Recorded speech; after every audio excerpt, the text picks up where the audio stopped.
Hello. नमस्कार साथियों, मैं विवेक कुमार आप सभी का स्वागत करता हूं अपने यूट्यूब चैनल यूपी डीएलएड पाठशाला में। तो साथियों, जैसा कि आप सभी को पता है कि हम यूपी डीएलएड फर्स्ट सेमेस्टर सामाजिक अध्ययन के सिलेबस को कवर कर रहे हैं।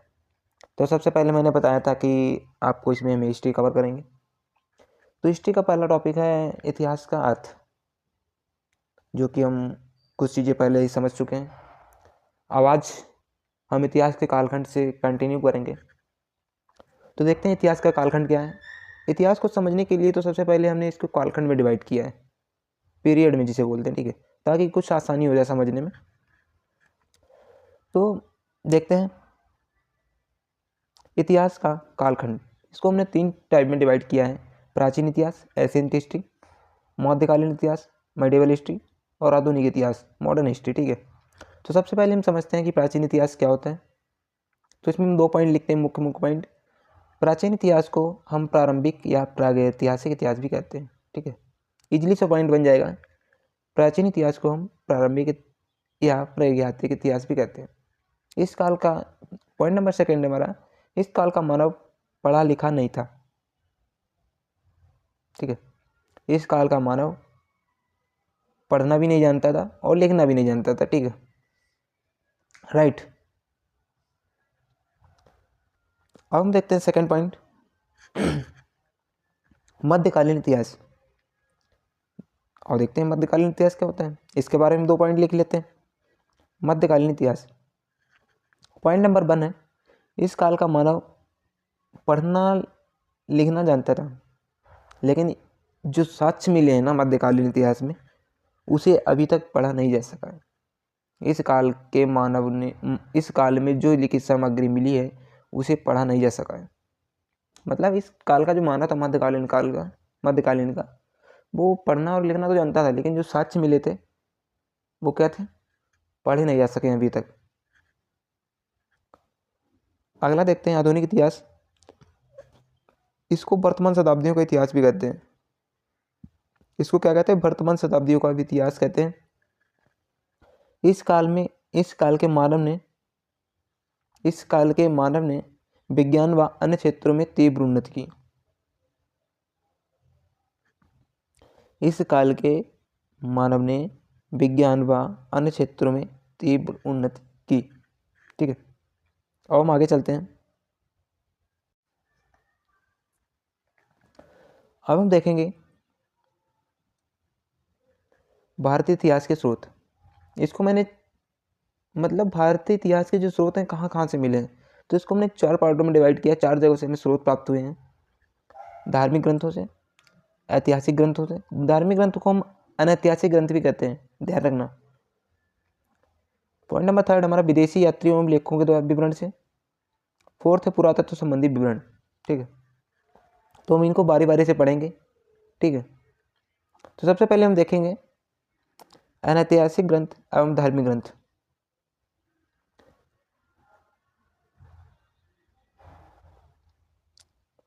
इसके अंतर्गत भारत के कई प्राचीन धर्म ग्रंथ आ जाते हैं।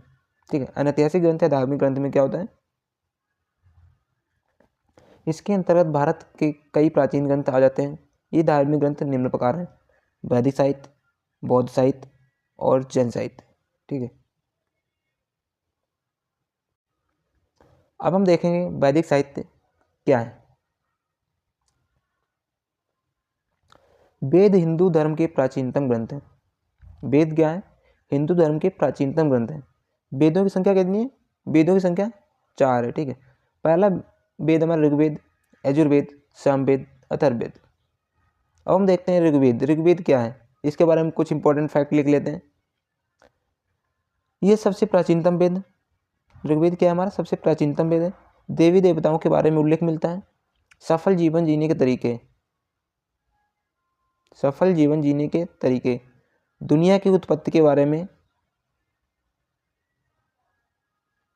दुनिया की उत्पत्ति के बारे में भी इसमें वर्णन मिलता है। ठीक है, और हम आगे चलते हैं।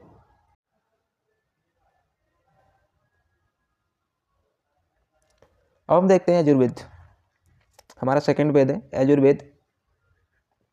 इसमें यज्ञों के बारे में बताया गया है। ठीक है, थर्ड हमारा सामवेद।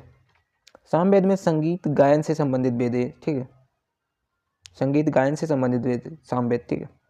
फोर्थ हमारा अथर्ववेद। अथर्ववेद यह सबसे नवीनतम वेद है, ये सबसे इंपॉर्टेंट फैक्ट है। सबसे नवीनतम वेद कौन सा है? अथर्ववेद। आपके भविष्य में प्रश्न में पूछा जा सकता है। और इसमें क्या मिलता है ना, जादू टोना और मंत्रों के बारे में बताया गया है। जादू टोना से संबंधित वेद अथर्ववेद, सबसे नया वेद अथर्ववेद।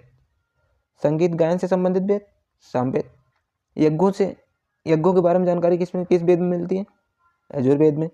सामवेद में क्या है, वो हमारा सबसे प्राचीनतम वेद। ऋग्वेद क्या है, सबसे प्राचीनतम वेद है और उसमें देवी देवताओं के बारे में उल्लेख मिलता है और दुनिया की उत्पत्ति कैसे हुई इसके बारे में वर्णन मिलता है, ठीक है। अब हम चलते हैं आगे।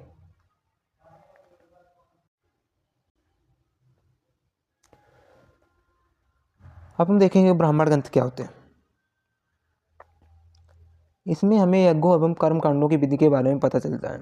ब्राह्मण ग्रंथ में क्या है कि इसमें हमें यज्ञों एवं कर्म कांडों के बारे में की विधि के बारे में पता चलता है, ठीक है।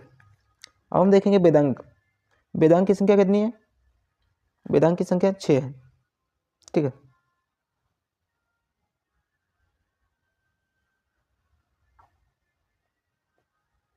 वेदांग की संख्या कितनी है? 6 है। वेदों के अर्थ को समझने में सहायता करते हैं। यानी वेदांग का क्या काम होता है? वेदों के अर्थ को समझने में क्या करते हैं? ये सहायता प्रदान करते हैं, ठीक है। इनकी संख्या 6 है। सबसे पहला हमारा वेदांग है व्याकरण। व्याकरण सबसे अग्रभाग यानी मुख्य भाग, तो उसका मुख्य हो जाएगा। ज्योतिष को आँख से निरूपित करते हैं। निरुक्त कान होता है। शिक्षा नाक, कल्प हाथ और छंद पैर, ये भी इंपॉर्टेंट है। व्याकरण, ज्योतिष, निरुक्त, शिक्षा, कल्प, छंद, ठीक है। और हम आगे देखते हैं आरण्यक को।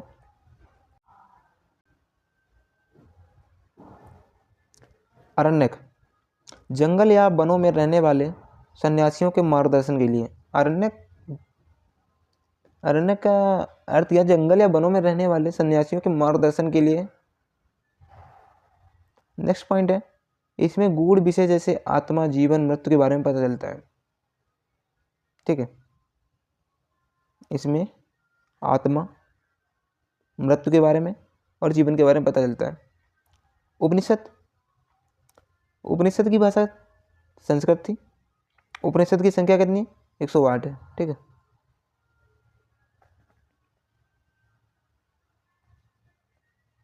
वेद और वेदांग को पढ़ाने वाले को क्या कहते हैं? वेद और वेदांग को पढ़ाने वाले को उपाध्याय बोलते हैं, ठीक है।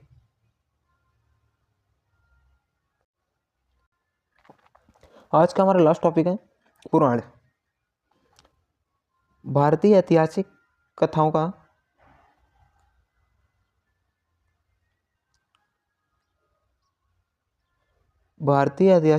सबसे प्राचीन क्रमबद्ध विवरण पुराण में दिया है। भारतीय ऐतिहासिक कथाओं का जो सबसे अच्छा क्रमबद्ध विवरण किसमें दिया है? पुराण में दिया है। इसके रचयिता कौन है? लोमहर्ष व उनके पुत्र उग्रश्रवा। पुराण की भाषा क्या है? संस्कृत है। जो पुराणों को पढ़ाता है उसे पुजारी बोलते हैं। पुराणों की संख्या कितनी? 18 है। और सबसे प्राचीनतम जो पुराण है वो कौन सा? हमारा मत्स्य पुराण है, ठीक है। तो दोस्तों आज की क्लास कैसी लगी? अच्छी लगी हो तो वीडियो को लाइक शेयर और चैनल को सब्सक्राइब करें और आप अपनी राय कमेंट बॉक्स में ज़रूर दें। कल के हम नेक्स्ट टॉपिक में पढ़ेंगे बौद्ध साहित्य क्या होते हैं, उसमें बहुत सारी चीज़ें सीखेंगे। तो चलिए मिलते हैं कल की क्लासेज में।